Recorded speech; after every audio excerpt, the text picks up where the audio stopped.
Hello guys, स्वागत है आप सभी का एक और नई वीडियो में। Maths class 10th all India 2023 CBSE boards के फाइनल एग्जाम में सेक्शन डी में क्वाड्रेटिक इक्वेशन यूनिट से जो 4 मार्क्स में हमें क्वेश्चन मिला था वो मैं आपको आज इस वीडियो में समझाने वाला हूं। क्वेश्चन था हमारा, a train travels at a certain average speed for a distance of 54 kilometre and then travel a distance of 63 kilometre at an average speed of 6 kilometre per hour more than the first average speed. तो यहाँ पे जो पहले starting में average speed हमारे पास है उसमें हम 54 किलोमीटर ट्रेवल कर रहे हैं उस ट्रेन से। उसके बाद वही ट्रेन जो है डिस्टेंस ट्रेवल कर रही है 63 किलोमीटर, लेकिन इस बार एवरेज स्पीड 6 किलोमीटर मोर है than the first speed. 6 kilometre ज्यादा है, हमारी जो ओरिजिनल हमें यहाँ पे एवरेज स्पीड पता थी उससे 6 किलोमीटर पर आवर एक्स्ट्रा। ठीक है, हमें फाइंड क्या करना है, if it takes 3 hours to complete the journey what was its first average speed. हमें फर्स्ट एवरेज स्पीड बताना है, हमें टोटल टाइम 3 आवर्स लग रहा है इस पूरी जर्नी को ट्रेवल करने में। ठीक है, तो हम सॉल्यूशन में किस तरीके से स्टार्ट करेंगे। यहाँ पे देखिए हमारे पास दो इंफॉर्मेशन अवेलेबल है। एक हमें पता है कि एक सर्टेन एवरेज स्पीड है, तो यहां पे हम एवरेज स्पीड ले लेते हैं। Average speed of train is x kilometre per our. Kilometre per our में क्यों लिया मैंने, क्योंकि डिस्टेंस हमें किलोमीटर में गिवन है और हमें टोटल 3 आवर्स लग रहे हैं और हमारी जो एवरेज स्पीड में इंक्रीमेंट हुआ है वो 6 किलोमीटर पर आवर में इंक्रीमेंट हुआ है। यानी कि हमारी स्पीड जो है x किलोमीटर पर आवर होगी, यूनिट हमारी किलोमीटर पर आवर रहेगी यहाँ पे। हमारे पास एवरेज स्पीड ट्रेन की 6 किलोमीटर पर आवर है और हम डिस्टेंस कितना ट्रेवल कर रहे हैं इस टाइम पे। तो हमने जो डिस्टेंस ट्रेवल किया है वो डिस्टेंस हमें गिवन है 54 किलोमीटर। ये हमें एक साइड एक इंफॉर्मेशन गिवन है। सेकेंड साइड हमें क्या पता है कि and travels a distance of 63 kilometre. इस बार हमें डिस्टेंस पता है 63 किलोमीटर है।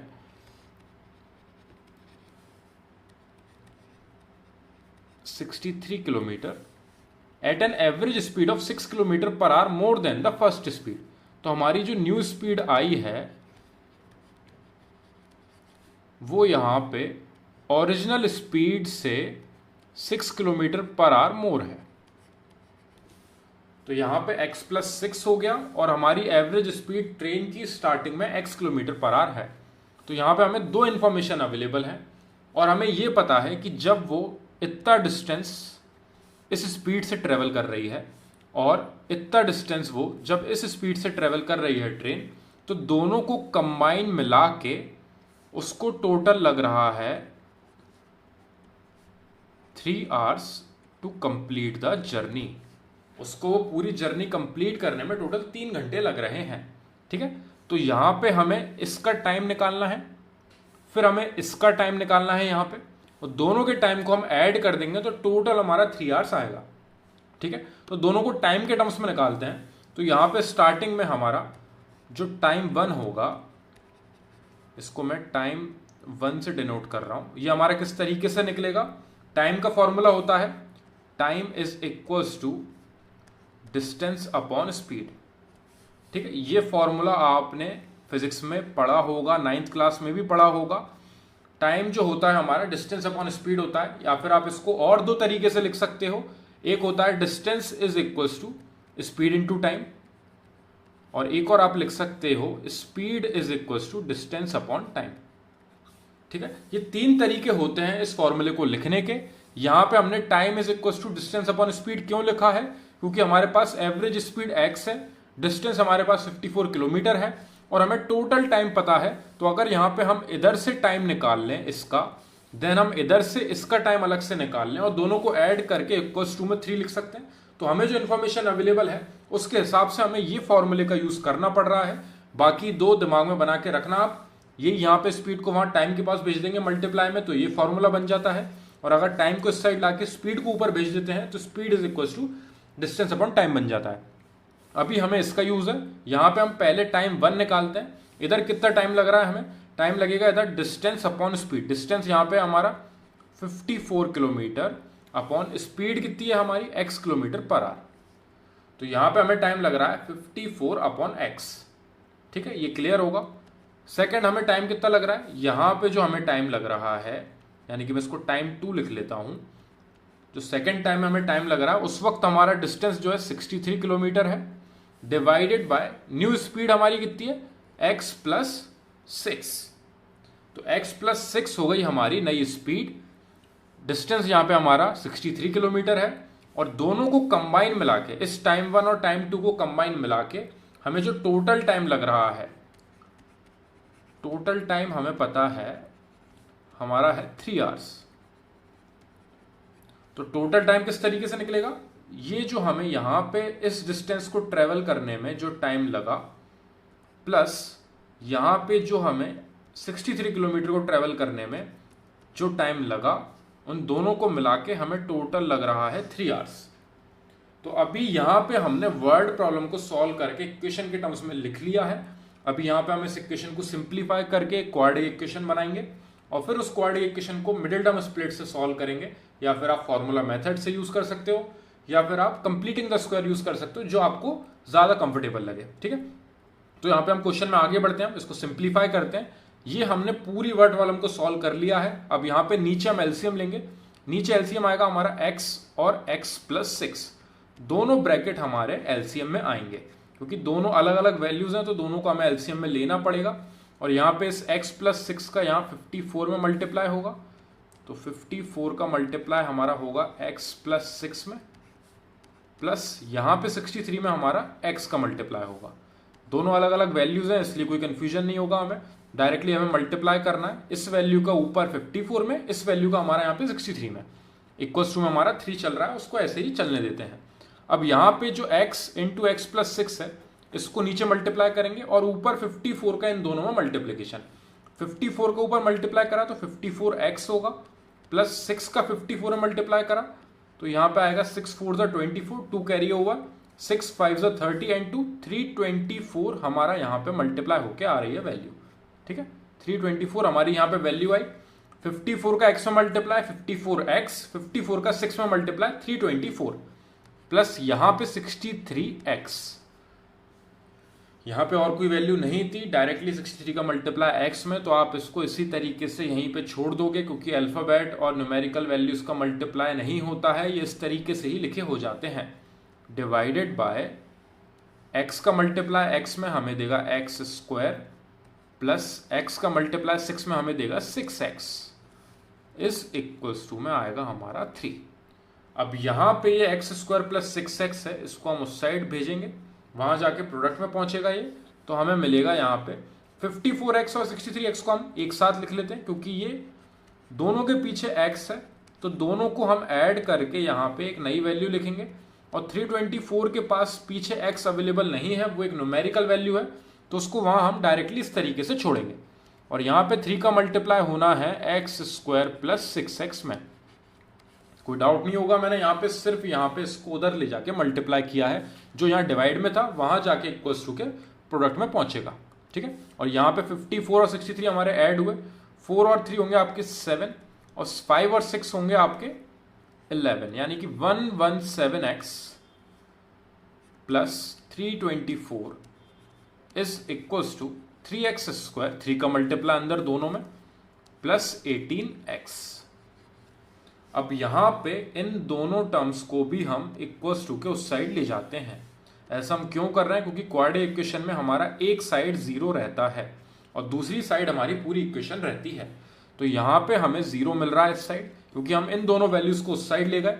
वहां पहुंच के ये होगा हमारा 3x स्क्वायर हमारे पास पहले से था, प्लस 18x पहले से था, माइनस का 117x एंड माइनस का 324। ये हमारी फाइनल वैल्यू आ चुकी है एक साइड। अब इसमें यहाँ पे जो x वाले टर्म्स हैं इसको और थोड़ा सिंप्लीफाई कर सकते हैं, तो यहाँ पे होगा हमारा 0 is equals to 3x square, 117 में से 18 जाएंगे तो हमें मिलेगा माइनस का 99x एंड माइनस का 324। अभी और सिंप्लीफाई हो सकता है। यहाँ पे आप देख रहे हो इसके पास 3 है, यहाँ पे 99 होगा 3 मल्टीप्लाई बाय 33, और यहाँ पे भी 3 का प्रोडक्ट यहाँ पे हमारे पास अवेलेबल है। तो यहाँ से हम 3 कॉमन लेंगे तीनों में से, ऊपर से 3 कॉमन आया, यहाँ पे मिलेगा हमें x स्क्वायर, क्योंकि 3 यहाँ से बाहर जा चुका है, माइनस 33x, क्योंकि 3 बाहर गया, 3 का आप वापस प्रोडक्ट करोगे तो 99x मिलेगा आपको, माइनस यहां पे मिलेगा हमें 108। जब वापस आप 3 का मल्टीप्लाई 108 में करोगे तो 324 आपको ऊपर वाली वैल्यू मिल जाएगी। ठीक है, अब इस 3 को मैं 0 के पास डिवाइड में भेज दूंगा, वहां जाके ये हो जाएगा 0 divided by 3 is equals to x square minus 33x minus 108। ये आपकी फाइनल इक्वेशन आएगी। 0 से आप कोई भी न्यूमेरिकल वैल्यू को डिवाइड करोगे तो आपको 0 ही मिलेगा। तो ये हमारी क्वाड्रेटिक इक्वेशन फॉर्म हो चुकी है। यहां तक का आपको मेरे हिसाब से 2 या 2.5 नंबर आपको मिल जाएंगे एग्जाम में, अगर आपने इतनी इक्वेशन बना के वहां पे छोड़ दी है तो। ठीक है, वहां पे हम इक्वेशन इस तरीके से छोड़ के नहीं आएंगे, पर बाई चांस अगर आपकी एक्स की वैल्यू गलत होती है तो यहां तक के भी आपको 2.5 या 3 नंबर्स मिल सकते हैं। ठीक है, मैं फैक्टराइजेशन मेथड यानी कि मिडिल टर्म स्प्लिट का यूज करूंगा एक्स की वैल्यू फाइंड करने के लिए। तो यहां पे हमें एक्स की वैल्यू फाइंड करनी है। यहां पे इक्वेशन इस तरीके से ही रहेगी और हमें यहां पे इनके फैक्टर्स निकालने। तो हमारी इक्वेशन किस फॉर्मेट में अवेलेबल है हमारे पास, ax square plus bx plus c is equal to 0 के फॉर्मेट में हमारे पास इक्वेशन है, जिसमें a और c का प्रोडक्ट होता है सबसे पहले। तो यहाँ पे एक्स स्क्वायर के आगे कोई भी वैल्यू नहीं है, यानी कि 1 अवेलेबल है इसके पास नेचुरली। तो 1 और 108 का प्रोडक्ट होगा। याद रखना 108 माइनस का है, तो 1 का प्रोडक्ट आपका माइनस 108 में होगा, तो आपको मिलेगा माइनस का 108। इसको आपको बॉक्स में बंद करके रखना है, क्योंकि यहां पे हम एक चीज एंड में कंफर्म करेंगे, इसलिए ये नेगेटिव साइन बहुत इंपॉर्टेंट है। ठीक है, अब यहां पे आप इस नेगेटिव साइन को थोड़ी देर के लिए छोड़िए और 108 के आप निकालिए फैक्टर्स। यहां पे फैक्टर्स निकालेंगे हम, 2 से कैंसिल होगा ये 54 टाइम्स, 2 से कैंसिल होगा ये 27 टाइम्स, देन 3 से कैंसिल हुआ ये 9 टाइम्स, देन अगेन 3 से जाएगा ये 3 टाइम्स, एंड देन 3 से 1 टाइम्स। तो हमारे फैक्टर्स आ रहे हैं 2 multiply by 2 multiply by 3, 3 and 3। अब हमें इसको इस तरीके से स्प्लिट करना है कि हमारा मिडिल टर्म फॉर्म हो सके। इसको मिडिल टर्म स्प्लिट इसलिए भी बोलते हैं ताकि आप बीच वाले टर्म को स्प्लिट कर रहे हो 2 पार्ट में, जिसकी हेल्प से आपको, लेकिन आपको हेल्प लेनी है ये ए और सी की उस मिडिल टर्म को स्प्लिट करने के लिए। ठीक है, आप अपने मन से स्प्लिट नहीं कर सकते इसको 2 पार्ट में। आपको ए और सी का प्रोडक्ट निकालना है, उस प्रोडक्ट की जो वैल्यू आएगी उसके फैक्टर्स निकाल के आपको उसको 2 पार्ट में इस तरीके से डिवाइड करना है कि आपका बीच वाला टर्म फॉर्म हो सके। तो यहां पे मिला हमें 2 इंटू 2 4, 4 3 12, 12 3 36, 36 हमें यहां से एक वैल्यू मिल रही है। और यहां पे अगर हम दूसरे फैक्टर को 3 ही ले लेंगे तो 36 में से आप 3 को सब्ट्रैक्ट करके ऊपर 33 फॉर्म कर सकते हो। बिल्कुल आपका परफेक्ट 33 आ रहा है, लेकिन 33 आपका नेगेटिव है, तो आपको 36 जो है वो नेगेटिव लेना पड़ेगा और आपको प्लस का 3 लेना रहेगा। अब माइनस 36 में से प्लस का 3 जाएगा तो आपको माइनस का 33x मिलेगा। तो यहां पे हमारे 2 फैक्टर्स आ रहे हैं, माइनस 36x एंड 3x, जो कि पॉजिटिव है। अब यहां पे हम इसको ऊपर लिख देंगे, 0 is equals to x square minus 36x plus 3x minus 108। ये हमने मिडिल टर्म को स्प्लिट कर दिया है 2 पार्ट में फैक्टर्स निकाल के। अब आपकी जो 2 वैल्यूज आई थी, मैंने ऊपर आपको ये बॉक्स में बंद करवाया था माइनस का 108। अब आप यहां पे प्रोडक्ट करके देखिए, माइनस 36 का जब आप 3 में मल्टीप्लाई करोगे तो आपको 108 मिलेगा, लेकिन वो भी नेगेटिव। अगर ये साइन यहां पे आपको वापस नहीं मिल रहा है सेम, तो आपने फैक्टर्स निकालने में कोई गलती करी है, तो आप प्लीज रीचेक करें। ठीक है, तो आपका यहां पे मल्टीप्लाई करने के बाद सेम वैल्यू आनी चाहिए जो ए और सी का मल्टीप्लाई करने पे आई थी, और आपके जो 2 फैक्टर्स आए हैं उनको प्लस या माइनस करके बीच वाला टर्म फॉर्म होना चाहिए। इस तरीके से मिडिल टर्म स्प्लिट कंप्लीट होता है। अब यहां पे आखिरी स्टेप जो हमारी बची है वो है, स्टार्टिंग के 2 में से हम कॉमन लेंगे। स्टार्टिंग के 2 में हमें x कॉमन दिख रहा है, क्योंकि इसके पास x स्क्वायर है, इसके पास एक सिंगल x है। तो यहाँ पे एक सिंगल x इस साइड बचेगा, क्योंकि इसके पास 2 अवेलेबल थे, एक बाहर जा चुका है, और यहाँ पे हमें माइनस का 36 मिलेगा। ठीक है, क्योंकि माइनस साइन बीच में था और 36 के पास से आप x ले जा चुके हो बाहर कॉमन, तो सिर्फ 36 एक न्यूमेरिकल वैल्यू बची आपकी। यहाँ पे प्लस 3 कॉमन आ रहा है दोनों में, प्लस 3 कॉमन लिया, यहाँ पे हमें x मिलेगा और माइनस का 36 मिलेगा। आप बोलोगे कि आप यहाँ पे 108 के वापस 3 से डिवाइड करके वैल्यू निकाल के 36 लिख रहे हो, इतना मेहनत करने की कोई जरूरत नहीं है। आप देख सकते हो कि 3 का मल्टीप्लाई -36 में करने से माइनस का 108 मिलता है, तो -108 था, आपने प्लस का 3 जो है कॉमन बाहर निकाल दिया है, तो आपका -36 अंदर बचेगा। यानी कि 0 इज इक्वल्स टू, यहाँ पे ये जो आपका दोनों सेम ब्रैकेट है इसको आप कॉमन ले लीजिए, तो x -36 कॉमन आ गया। अगर यहाँ से x -36 कॉमन गया तो सिर्फ x को वापस छोड़ गया, और यहाँ से x -36 बाहर कॉमन गया तो प्लस का 3 यहाँ पे छोड़ गया। तो आपकी वैल्यू आ रही है 0 is equals to x -36 multiply by x plus 3। अब इसके वजह से ये कंक्लूजन निकल रहा है कि इन दोनों का प्रोडक्ट जो है 0 के इक्वल है। अगर कोई भी दो वैल्यूज का प्रोडक्ट 0 के इक्वल आ रहा है तो या तो इस वैल्यू, ये वाली जो वैल्यू है ये आपके 0 के इक्वल होगी, या फिर ये वाली जो वैल्यू है ये 0 के इक्वल होगी, तभी इन दोनों का प्रोडक्ट करेंगे। अगर ये वैल्यू 0 होगी तो इन दोनों का प्रोडक्ट 0 मिलेगा आपको, और बाई चांस अगर आपकी ये वैल्यू की जगह ये वैल्यू 0 है तब भी आपको प्रोडक्ट क्या मिलेगा, 0। तो इनमें से कोई सी एक वैल्यू तो ऑब्वियसली 0 के इक्वल है, इसलिए इन दोनों का प्रोडक्ट 0 के इक्वल आ रहा था, तो यहाँ पे इसको अलग से 0 के इक्वल कंपेयर करेंगे एंड इसको 0 से अलग से हम कंपेयर करेंगे। और दो जो हमारी वैल्यू आएंगी x की, यहाँ से एक आ रही है हमारी प्लस की 36 एंड एक आ रही है हमारी x is equal to minus का 3। ये हमारे दो आंसर्स होंगे, लेकिन हमें यहाँ पे फाइंड करना था स्पीड ऑफ ट्रेन जो कि कभी भी नेगेटिव नहीं होगी, इसलिए हमारा final answer x is equal to 36 kilometre per hour हमारी final speed of the train हो जाएगी।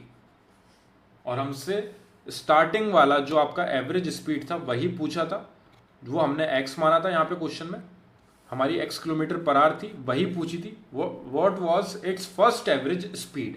फर्स्ट एवरेज स्पीड हमारी x किलोमीटर पर आवर थी, यानी कि 36 किलोमीटर पर आवर हमारा फाइनल आंसर होगा। अगर वो हमसे बोलते हैं कि हमें न्यू स्पीड फाइंड करनी है तो 36 में हम 6 ऐड करके 42 किलोमीटर पर आवर लिख के आते हैं अपना आंसर। ठीक है, तो जो चीज एंड में पूछी गई है वो आपको एंड में फाइंड करके वहां पे बतानी है, उसको दिमाग में रखते हुए पूरे सॉल्यूशन को करना है हमें वहां पे।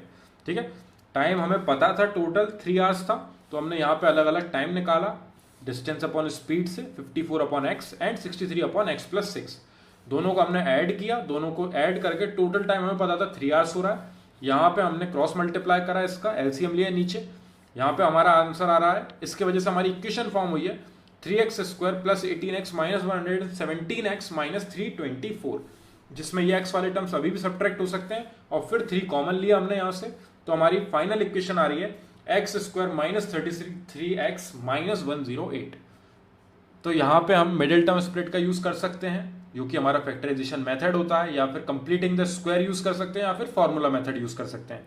तीनों मेथड्स आपको आते हैं अच्छे से, जो आपको सही लगे, जो जिसमें आपकी स्पीड अच्छी हो आप उसको यूज करना है। यहाँ पे हम मिडिल टर्म स्प्लिट को यहाँ पे यूज किया है, उसकी हेल्प से हमारी स्पीड आ रही है x is equal to 36 and x is equal to -3 हमारी स्पीड नहीं हो सकती, इसलिए हमारा फाइनल आंसर हो जाएगा x is equal to 36 kilometre per hour. कोई भी डाउट हो अगर आपको इस क्वेश्चन में तो आप मेरे को कमेंट सेक्शन में जरूर डिस्क्राइब करना। ये हमारा क्वाड्रेटिक इक्वेशन का क्वेश्चन था, जो कि आपका सेक्शन डी में 4 मार्क्स में पूछा गया था 2023, अभी जो इस साल पेपर हुआ था उसके फाइनल एग्जाम में आपका बोर्ड्स में ये क्वेश्चन आया था 4 मार्क्स में। तो इस टाइप के क्वेश्चन आपको मिल सकते हैं train speed, distance, time, work से रिलेटेड आपके क्वाड्रेटिक इक्वेशन में। तो इन क्वेश्चंस में अगर आपको कोई भी दिक्कत आ रही है तो आप मेरे को कमेंट सेक्शन में डिस्क्राइब करना, ताकि हम उनको सॉल्व कर सकें और नेक्स्ट क्वेश्चन पे बढ़ सकें।